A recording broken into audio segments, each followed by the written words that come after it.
हो रहे हैं। करते हैं माननीय प्रधानमंत्री जी का, जिनकी उपस्थिति से हम सब अभिभूत हैं।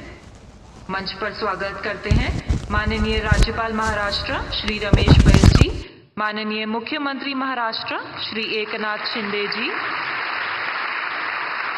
माननीय वित्त मंत्री श्रीमती निर्मला सीतारमण जी, माननीय केंद्रीय वित्त राज्य मंत्री श्री पंकज चौधरी जी और डॉक्टर भगवत कराड़ जी,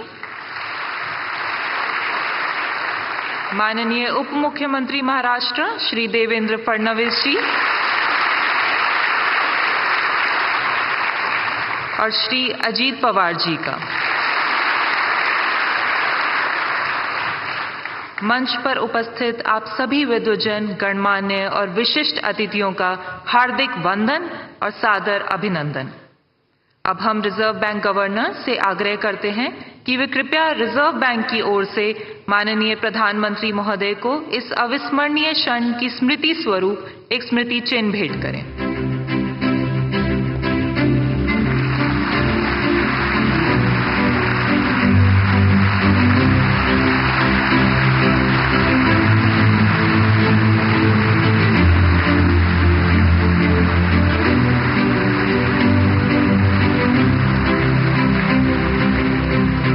धन्यवाद माननीय।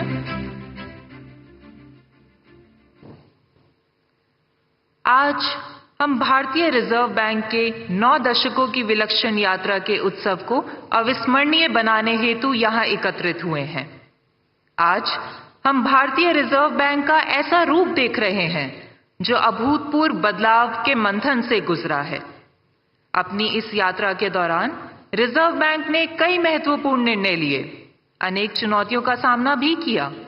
वह स्थिरता, विश्वास और विकास के अपने मूल सिद्धांतों पर हमेशा अटल रहा।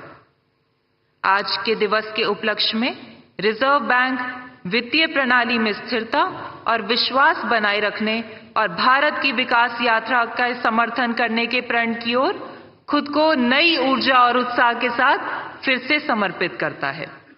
इसी के साथ हम रिजर्व बैंक गवर्नर से आग्रह करते हैं कि कृपया अपना स्वागत संबोधन दें।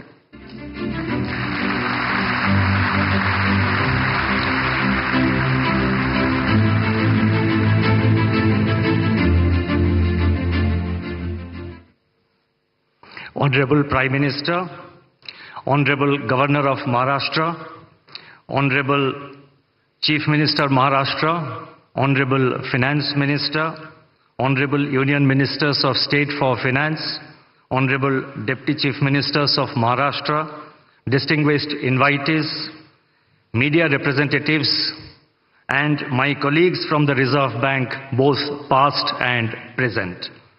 Today, the Reserve Bank of India enters the 90th year from its establishment on April 1, 1935. The journey of the Reserve Bank over the last 9 decades has been one of efficient functioning and contribution to the nation's progress. On this momentous occasion, it's my proud privilege on behalf of the Reserve Bank of India to welcome the Honorable Prime Minister to this commemorative event. Sir, your presence here amidst your very busy schedule is a source of great inspiration to all of us in the Reserve Bank.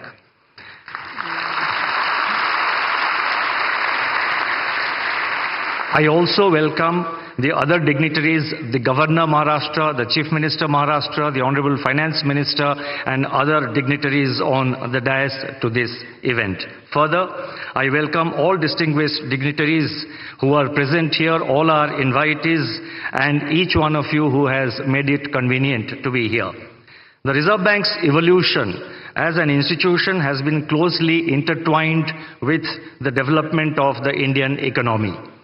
From being a central bank primarily concerned with allocation of scarce resources during the planning period, the Reserve Bank has transitioned into being an enabler for the market economy.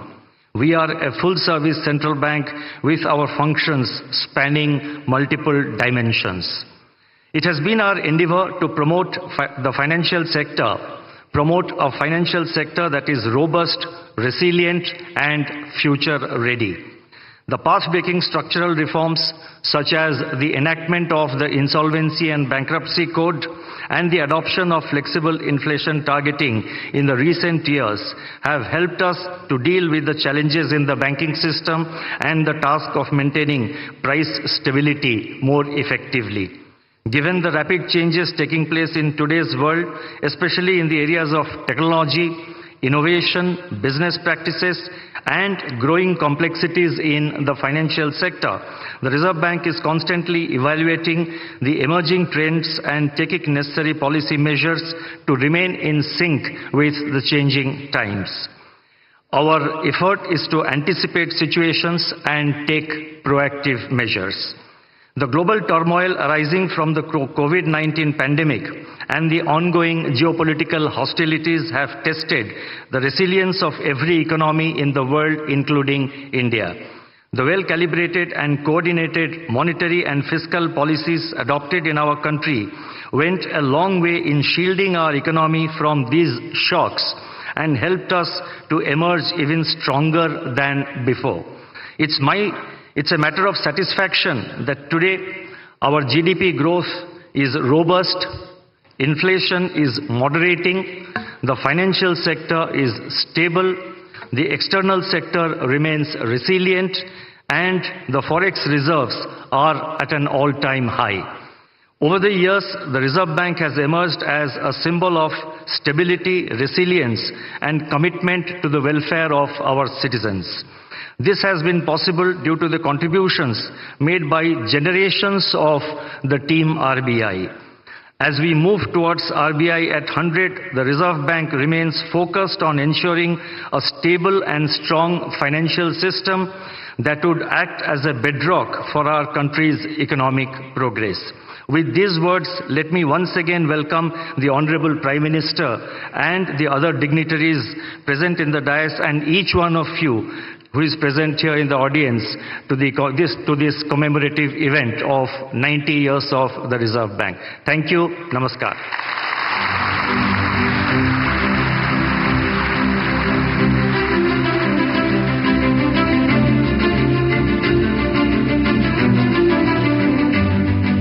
धन्यवाद। अब हमारा आग्रह है माननीय वित्त मंत्री महोदया श्रीमती निर्मला सीतारमण जी से कि कृपया अपना विशेष संबोधन दें।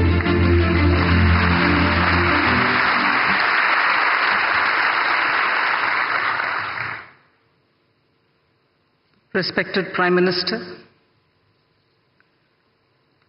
Honorable Governor of Maharashtra, Chief Minister of Maharashtra, my colleagues in the Council of Ministers, Deputy Chief Ministers of Maharashtra, Governor Reserve Bank, all invited dignitaries, media, I'm here on a very happy occasion when today we mark the 90th anniversary of Reserve Bank of India. RBI, the Central Bank of India, has actually had a remarkable checkered history. It stands tall among its peers on several counts. Once in a century pandemic, the COVID, hit us. The RBI adopted and in fact deployed conventional and unconventional range of instruments to provide liquidity and to promote growth and to ensure financial stability. The two examples that I can cite and which can stand before as a classic example are the moratorium on loan repayments and also the liquidity infusion which happened during that time. Later came the Russia-Ukraine war. RBI's measures primarily aimed at two things. One, to address the inflation and the forex market's volatility. RBI, in fact, has been one of the earliest to recognize the non-transient nature of inflation. One of the few central banks, if I may say so, to front-load policy rate hikes in particular. Forex reserve management is also something on which we have this opportune moment to recall the work done by the RBI. Building up reserves, including foreign exchange interventions. In the past few years, India's capacity to manage and also to take care of external imbalances and uncertainties have significantly improved purely because of the professional management of the RBI. Rupee has exhibited lower volatility, and orderly movements is what we notice of the rupee, and they are in relative terms to the rest of its peers. Managing India's banks is something which I'll recall at this time. A decade ago, balance sheet problem, today is a balance sheet advantage, and that advantage accrues to our economy. Collaborative effort of the Government of India and RBI, the asset quality management, prompt corrective action framework are all great functions well carried out by our true regulator of the banks, Reserve Bank of India. Fiscal and monetary policy coordination.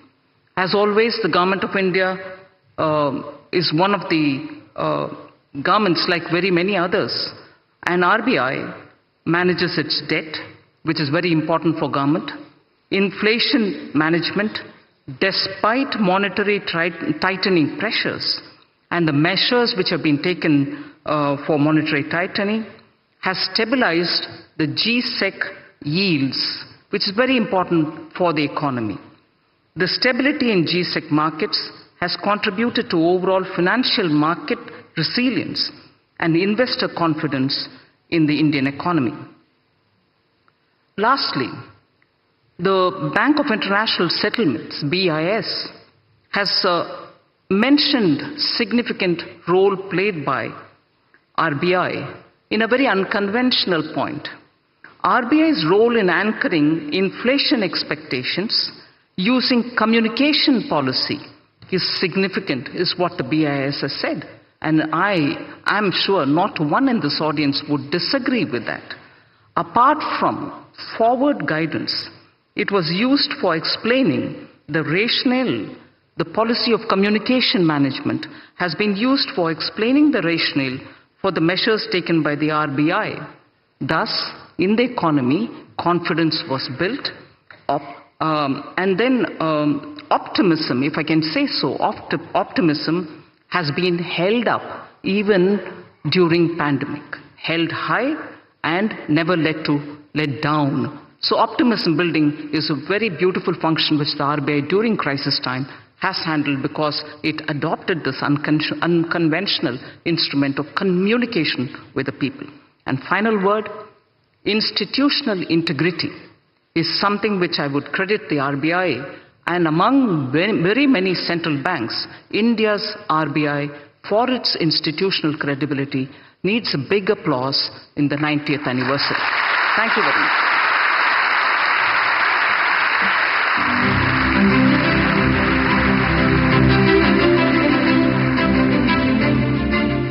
धन्यवाद माननीय, आपके मार्गदर्शन के लिए। Reserve bank की इस अभूतपूर्व यात्रा को समर्पित एक स्मारक सिक्का जारी करने के लिए रिजर्व बैंक गवर्नर से अनुरोध है कि माननीय प्रधानमंत्री जी के कर कमलों द्वारा जारी होने वाले सिक्के को प्रस्तुत करें।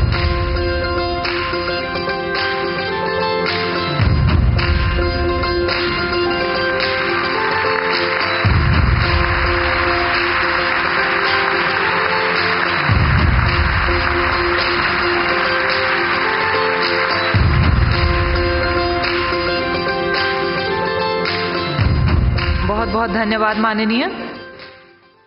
आज हम एक ऐसे ऐतिहासिक क्षण के साक्षी बन रहे हैं जहां हम भारतीय रिजर्व बैंक के 9 दशकों की यात्रा को मना रहे हैं, जिसमें रिजर्व बैंक ने कई नई कार्यप्रणालियों की शुरुआत की और कई पुराने कार्यों में नवीनता लाई है। आइए देखते हैं इस यात्रा को दर्शाते हुए एक लघु फिल्म।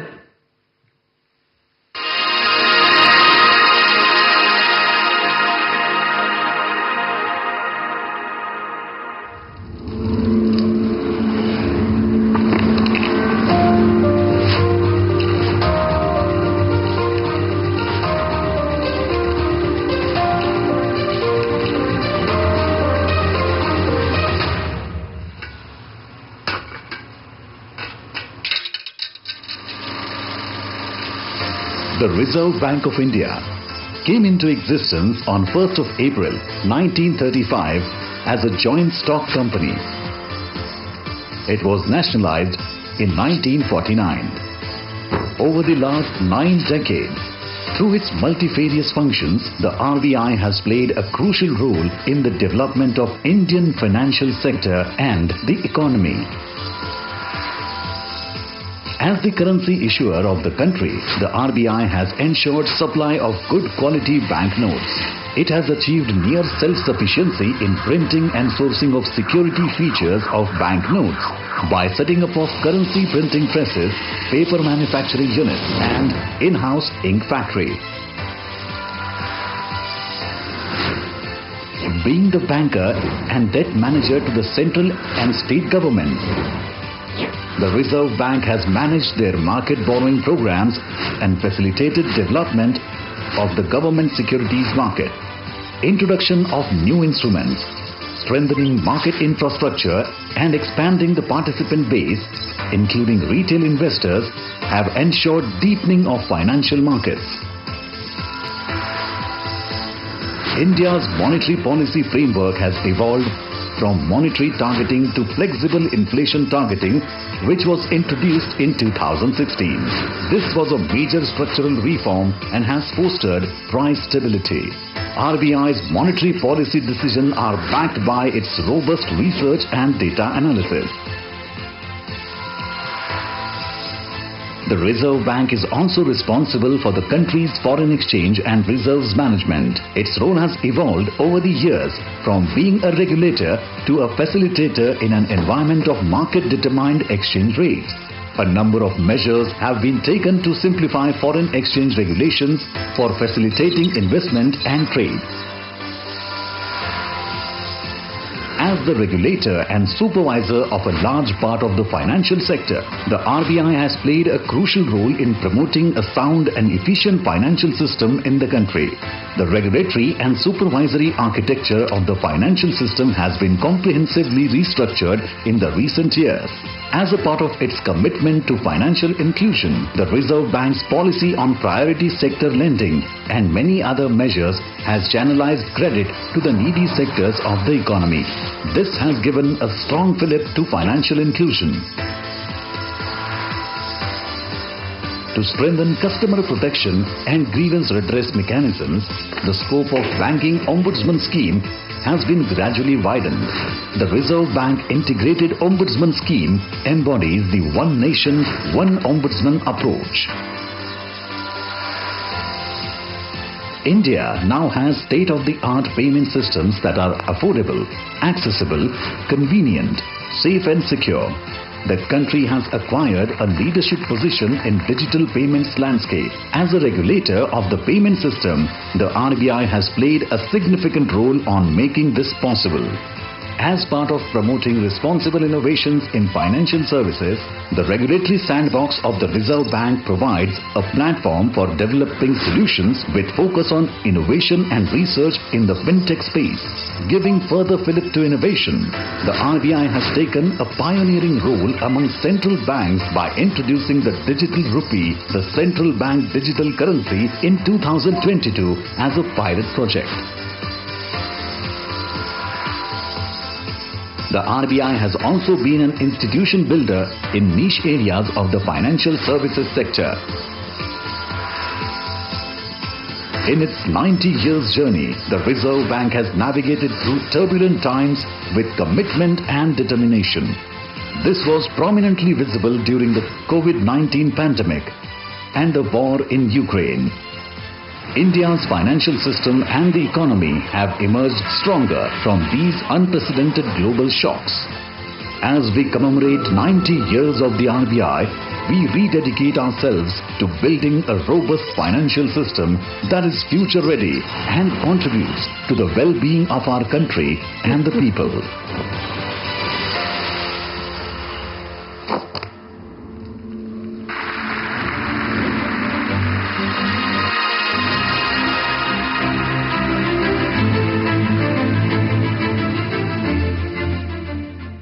अब हम माननीय प्रधानमंत्री जी से निवेदन करते हैं कि कृपया इस सम्मेलन को संबोधित करें, हमें प्रेरणा दें, हमारा मार्गदर्शन करें।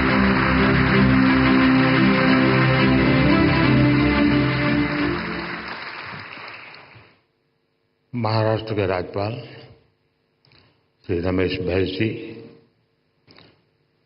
मुख्यमंत्री श्रीमान एकनाथ शिंदे जी, मंत्रिमंडल के मेरे सहयोगी निर्मला सीतारामन जी, भागवत कराड़ जी, पंकज चौधरी जी, महाराष्ट्र सरकार के उप मुख्यमंत्री देवेंद्र जी अजीत जी, रिजर्व बैंक के गवर्नर शक्तिकांत दास जी,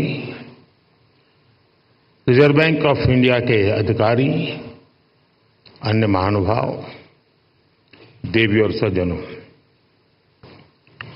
आज भारत का रिजर्व बैंक एक ऐतिहासिक पड़ाव पर पहुंचा है। आरबीआई ने अपने 90 इयर्स पूरे किए हैं। एक संस्थान के रूप में आरबीआई आजादी के पहले और आजादी के बाद दोनों ही कालखंड का गवाह है। आज पूरी दुनिया में आरबीआई की पहचान उसके प्रोफेशनलिज्म और कमिटमेंट की वजह से बनी है। मैं आप सभी को रिजर्व बैंक ऑफ इंडिया के सभी कर्मचारियों और अधिकारियों को आरबीआई की स्थापना के 90 इयर्स की बधाई देता हूं।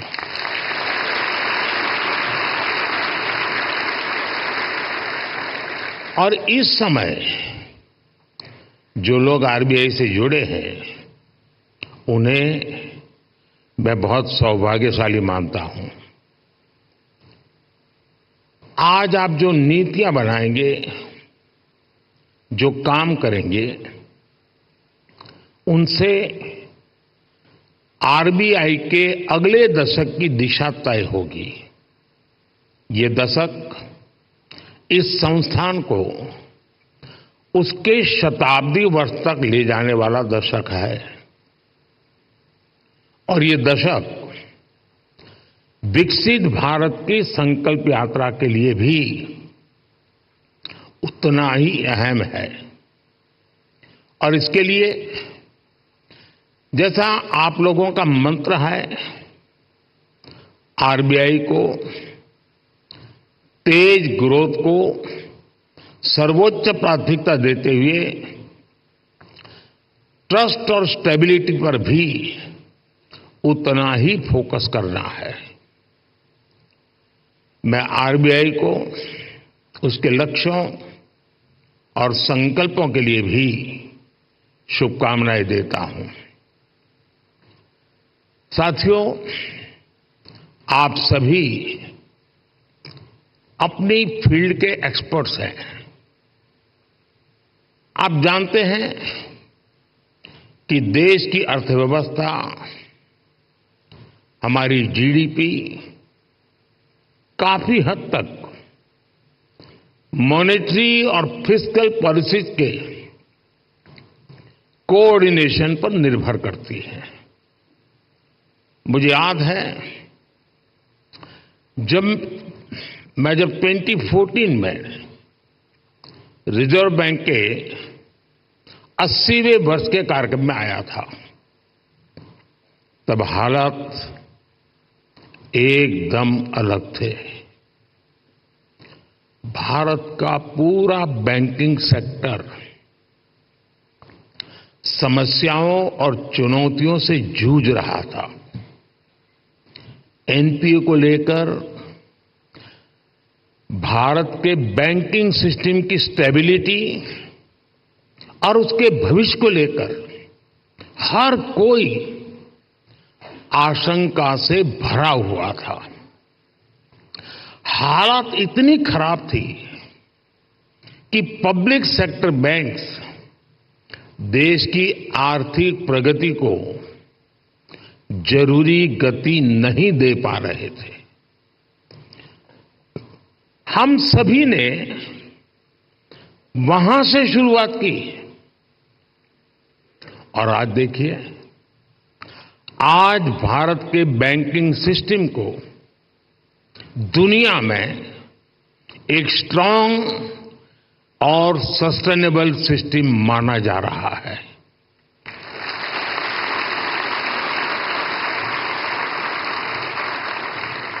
जो बैंकिंग सिस्टम कभी डूबने की कगार पर था, वो बैंकिंग सिस्टम अब प्रॉफिट में आ गया है और क्रेडिट में रिकॉर्ड वृद्धि दिखा रहा है।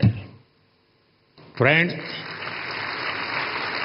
आप भी जानते हैं कि सिर्फ 10 साल में इतना बड़ा परिवर्तन आना आसान नहीं था। ये बदलाव इसलिए आया क्योंकि हमारी नीति, नियत और निर्णयों में स्पष्टता थी। ये बदलाव इसलिए आया क्योंकि हमारे प्रयासों में दृढ़ता थी, ईमानदारी थी। आज देश देख रहा है, जब नीयत सही होती है तो नीति सही होती है। जब नीति सही होती है तो निर्णय सही होते हैं और जब निर्णय सही होते हैं तो नतीजे सही मिलते हैं।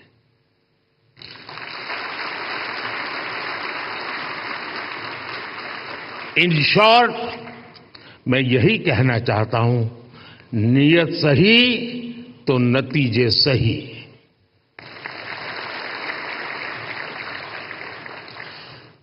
कैसे देश का बैंकिंग सिस्टम ट्रांसफॉर्म हुआ, ये अपने आप में एक स्टडी का विषय है।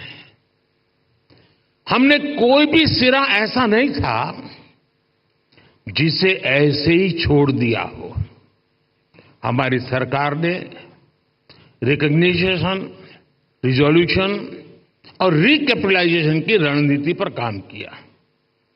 पब्लिक सेक्टर बैंक के हालात सुधारने के लिए सरकार ने करीब 3.5 लाख करोड़ का कैपिटल इन्फ्यूजन किया और साथ ही गवर्नेंस संबंधी कई रिफॉर्म्स भी किए। अकेले इंसॉल्वेंसी एंड बैंक्रप्सी कोड की नई व्यवस्था से ही करीब 3.25 लाख करोड़ के लोन्स रिजॉल्व हुए और एक आंकड़ा देशवासियों को जरूर जानना जरूरी है। 27,000 से ज्यादा ऐसी एप्लीकेशंस जिसमें 9 लाख करोड़ रुपए से ज्यादा का अंडरलाइन डिफॉल्ट था, वो आईबीसी में एडमिशन से पहले ही रिजॉल्व हो गई। ये दिखाता है कि इस नई व्यवस्था का सामर्थ्य कितना ज्यादा है। बैंकों का जो ग्रॉस एनपीए 2018 में 11.25% के आसपास था, वो सितंबर 2023 आते आते 3% से भी कम हो गया।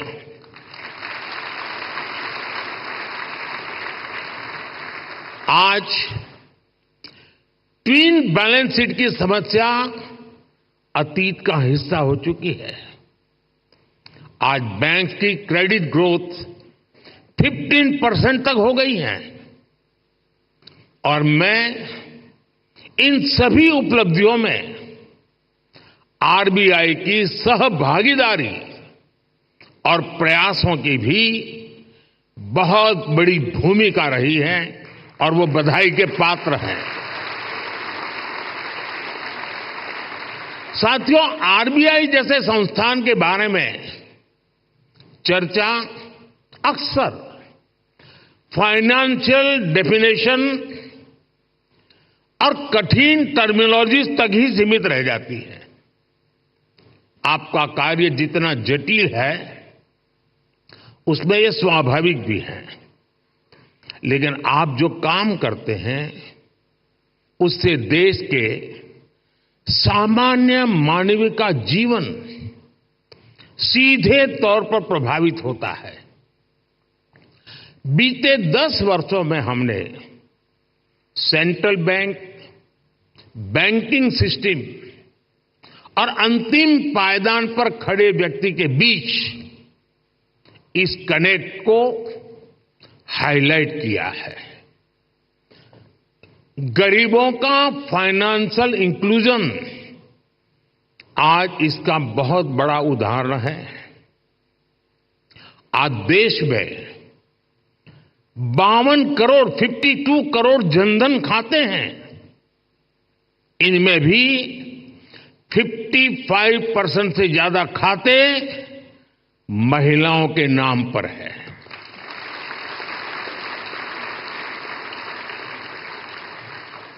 इसी फाइनेंशियल इंक्लूजन का प्रभाव आप एग्रीकल्चर और फिशरीज जैसे सेक्टर्स में भी देख सकते हैं।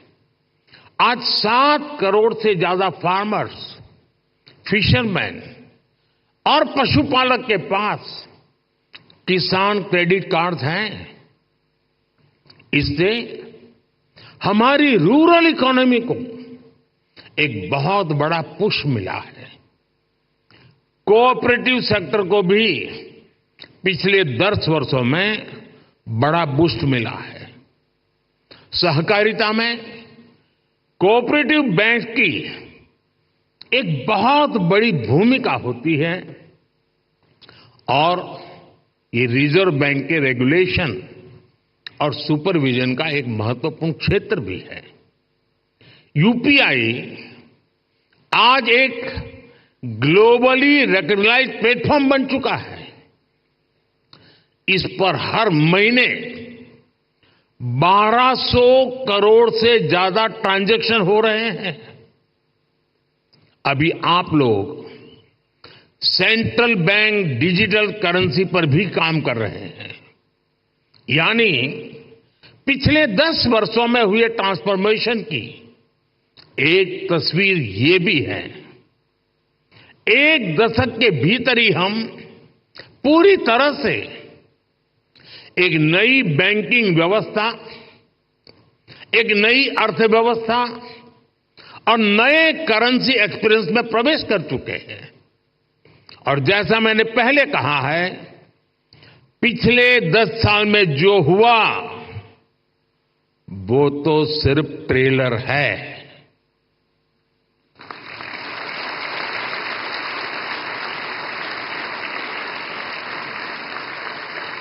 अभी तो बहुत कुछ करना है। अभी तो हमें देश को बहुत आगे लेकर जाना है। साथियों, बहुत जरूरी है कि हमारे पास अगले 10 साल के लक्ष्य बिल्कुल स्पष्ट हो। हमें मिलकर अगले 10 साल में डिजिटल ट्रांजैक्शन की संभावनाओं को विस्तार देना होगा। हमें कैशलेस इकोनॉमी से आ रहे इन बदलावों पर नजर भी रखनी होगी। हमें फाइनेंशियल इंक्लूजन और एम्पावरिंग एफर्ट्स को भी और बेहतर करना होगा। साथियों, इतनी बड़ी जनसंख्या की बैंकिंग नीड्स भी अलग अलग हो सकती है। कई लोग फिजिकल ब्रांच मॉडल को पसंद करते हैं, कई लोगों को डिजिटल डिलीवरी पसंद होती है।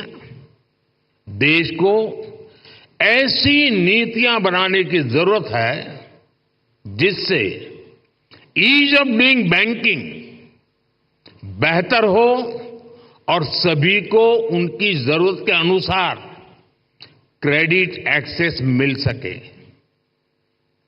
डीपीआई के क्षेत्र में भारत को अग्रणी बनाने के लिए हमें आर्टिफिशियल इंटेलिजेंस, मशीन लर्निंग की निरंतर मदद लेनी चाहिए। भारत की प्रगति तेज गति से हो, इंक्लूसिव हो, सस्टेनेबल हो, इसके लिए रिजर्व बैंक को लगातार कदम उठाते रहने होंगे। एक रेगुलेटर के तौर पर आरबीआई ने बैंकिंग सेक्टर में रूल बेस्ड डिसिप्लिन और फाइनेंशियली प्रूडेंशियल प्रैक्टिसेस को सुनिश्चित कराया है, लेकिन इसके साथ ही ये भी आवश्यक है कि आरबीआई विभिन्न सेक्टर्स की भविष्य की जरूरतों का आकलन करते हुए अभी से तैयारी करे, बैंकों को प्रोत्साहित करे, प्रोएक्टिव कदम उठाए। मैं आपको विश्वास दिलाता हूं कि सरकार आपके साथ है।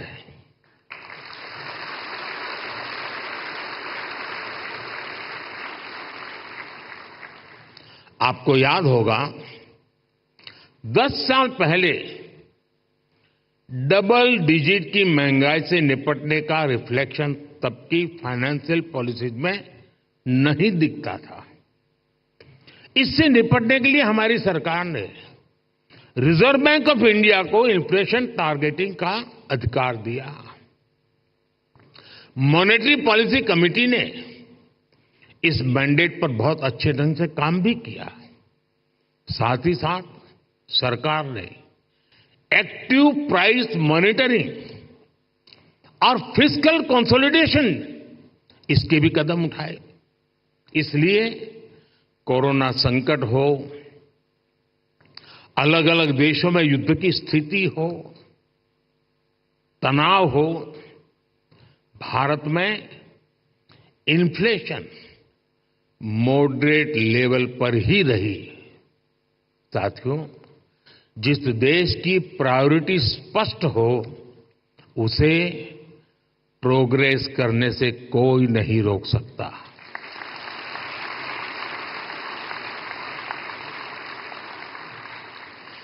हमने कोरोना के दौरान फाइनेंशियल प्रूडेंस की चिंता भी की और सामान्य नागरिक के जीवन को भी सर्वोच्च प्राथमिकता दी। यही वजह है कि भारत का गरीब, भारत का मिडिल क्लास उस आपदा से उबरकर अब अर्थव्यवस्था को गति दे रहा है। दुनिया के बड़े बड़े देश जहां अभी तक उस झटके से उबरने की कोशिश कर रहे हैं, वहीं इंडियन इकोनॉमी नए रिकॉर्ड बना रही है।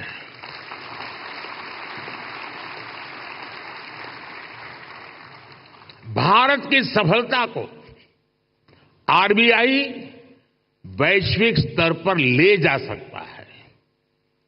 इन्फ्लेशन कंट्रोल और ग्रोथ में एक बैलेंस बनाना किसी भी डेवलपिंग कंट्री की बहुत यूनिक जरूरत होती है। इससे निपटने के लिए कौन कौन से मॉनेटरी टूल्स हो सकते हैं, इसके बारे में सोचना बहुत आवश्यक है। आरबीआई इसके लिए एक मॉडल बनकर ग्लोबल लीडरशिप की भूमिका निभा सकता है। और ये बात मैं 10 साल के अनुभव के बाद कहता हूं, और ये बात दुनिया को निकट से जानने समझने के बाद कह रहा हूं। और इससे पूरे ग्लोबल साउथ को बहुत बड़ी मदद मिल सकती है।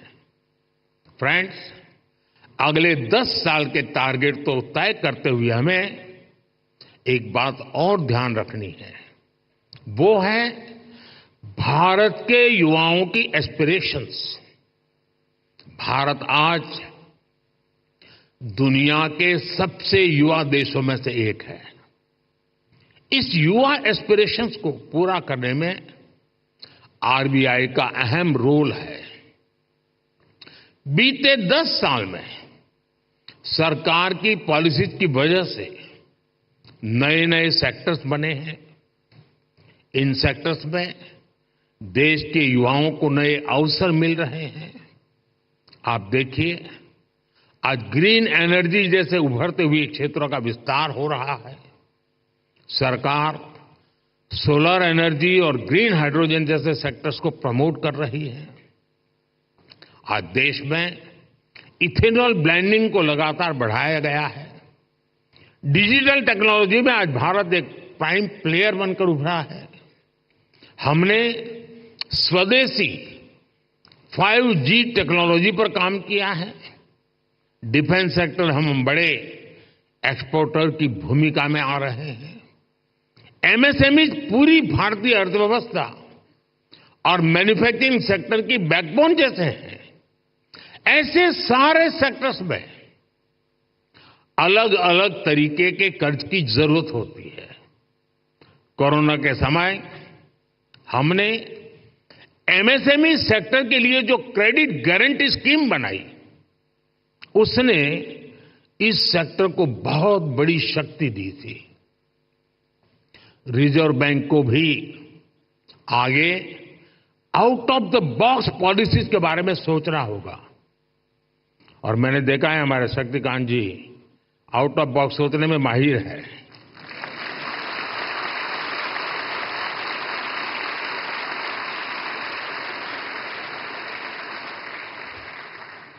और मुझे खुशी है कि सबसे ज्यादा तालियां इस बात पर पड़ी है।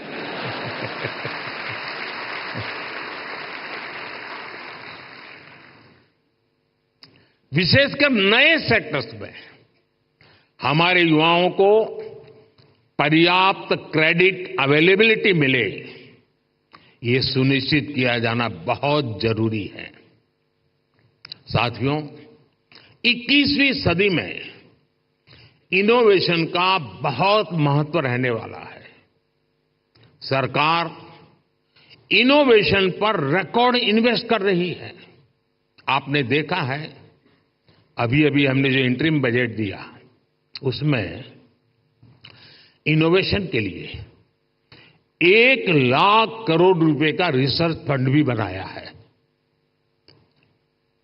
कटिंग एज टेक्नोलॉजी पर जो प्रपोजल आएंगे, जो लोग इस क्षेत्र में काम करना चाहते हैं, हम उनके लिए कैसे प्रिपेयर हो, ये सोचना बहुत आवश्यक है। और आरबीआई को अभी से सोचना चाहिए कि वो कैसे उनकी मदद करेगा। हमें ऐसे लोग पहचानने होंगे, हमें ऐसी टीम्स बनानी होगी जो परंपरागत कारोबार हैं, जो आने वाले विषय हैं, हमें उन्हें लेकर एक्सपर्टीज डेवलप करनी चाहिए। इसी तरह स्पेस सेक्टर ओपन हो रहा है।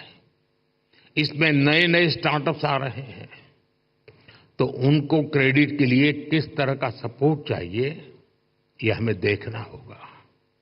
इसी तरह भारत में एक सबसे बड़ा क्षेत्र नया पूरी ताकत के साथ आ रहा है, वो है टूरिज्म सेक्टर। टूरिज्म सेक्टर भी बढ़ रहा है और पूरी दुनिया भारत आना चाहती है, भारत देखना चाहती है, भारत समझना चाहती है। अभी कहीं मैंने पढ़ा था, जो ये टूरिज्म के एक्सपर्ट्स होते हैं, उनका कहा है कि आने वाले वर्षों में रिलीजियस टूरिज्म में दुनिया का सबसे बड़ा कैपिटल अयोध्या बनने वाला है।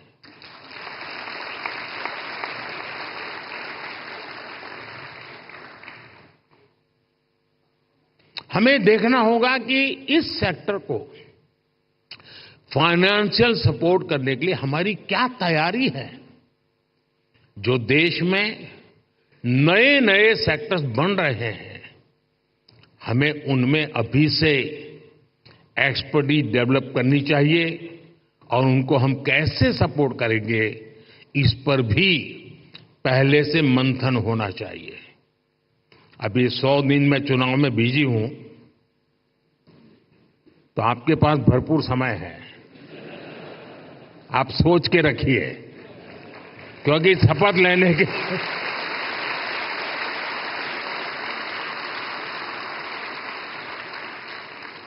क्योंकि शपथ लेने के दूसरे दिन ही धमाधम काम आने वाला है।